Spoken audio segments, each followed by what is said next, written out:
चंद्रपूर जिल्ह्यात गेल्या काही वर्षात मानव आणि वन्यजीव संघर्ष टोकाला पोहोचलाय। वन्य प्राण्यांच्या हल्ल्यांमध्ये ग्रामीण भागातील नागरिक, विशेषतः शेतामध्ये काम करणारे शेतकरी आणि गुराखी हे वाघाच्या आणि बिबट्याच्या हल्ल्यामध्ये बळी पडतायत। सविस्तर पाहूयात।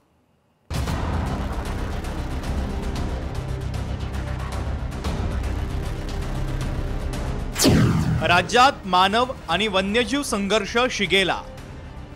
नागरिकांच्या सुरक्षेसाठी वन विभागाचं पाऊल, इलेक्ट्रिक स्टिक, मानवी मुखवटे आणि घुंगराची काठी या उपाययोजनांमुळे मानवांवरील हल्ले थांबतील।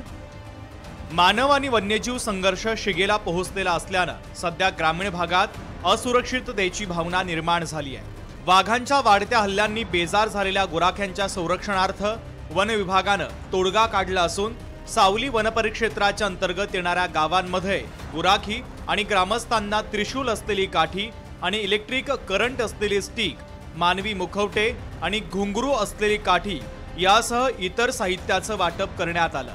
या साहित्यामुळे अचानक वन्य प्राण्यांचा हल्ला झाल्यास बचाव करणं सोपं होतं। त्यामुळे काही प्रमाणात तरी मानव आणि वन्यजीव संघर्ष टाळता येईल हीच अपेक्षा आहे। यावर्षी आम्ही सावली वन परिक्षेत्रातील 31 संवेदनशील गावांमध्ये श्यामाप्रसाद मुखर्जी जनवन योजनेअंतर्गत साधारणतः 2000 शेतकरी, गुराखी व मेंढपाळांना इलेक्ट्रिक स्टिक्स, त्रिशूल आणि मुखवट्यांचं वाटप केलेलं आहे। त्या साहित्याचं वाटप झाल्यानंतर एकही मनुष्यहानी किंवा जखमीची घटना घडलेली नाही। मानव आणि वन्यजीव संघर्ष ही ग्रामीण भागात नित्य नियमाचीच बाब ठरली असून यावर तोडगा काढण्यासाठी वन विभाग अनेक उपाययोजना राबवत आहे, मात्र त्याचा सकारात्मक परिणाम दिसून येत नाहीये। मागच्या 2 ते 3 वर्षांच्या काळात या संघर्षात अनेक गुराखी बांधव, शेतमजूर वर्ग आणि जंगला शेजारी राहणाऱ्या इतर सर्वसामान्य नागरिकांचा निष्पाप बळी गेला आहे।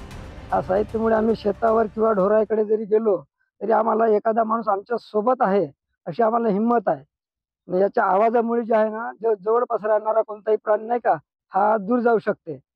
आम्ही जरी एकटं दोघं जरी गेलो किंवा एकटा कुठे गेलो तर त्याच्यापासून आम्हाला हिंमत वाढलेली आहे। हिंमत कारण आपल्या सोबत नाही का व्यक्ती आहे बा। चंद्रपूर जिल्ह्यात यावर्षी जानेवारीपासून आतापर्यंत 38 जणांचा वाघाच्या आणि बिबट्याच्या हल्ल्यात जीव गेलाय, तर हत्ती आणि अस्वलाच्या हल्ल्यांमध्ये सुद्धा माणसं मृत पावतायत। अधिकचे जे काही आता वैल्य झालेली वाढ आहे त्यांना त्यांचं तिकडे बाहेर काढणं किंवा त्यांचं ट्रान्सलोकेट करणं म्हणजे स्थलांतर करणं हे सुद्धा अत्यंत महत्त्वाचं आहे। याची दखल सरकारने घेतली पाहिजे आणि माणसाचा जीव वाचवला पाहिजे। वन्यप्राणी निसर्गाचं म्हणजे बॅलन्स करायसाठी, समतोल राखण्यासाठी आवश्यक आहे, पण माणसाच्या जीवावर उठून हे सगळं करण्याची गरज नाही।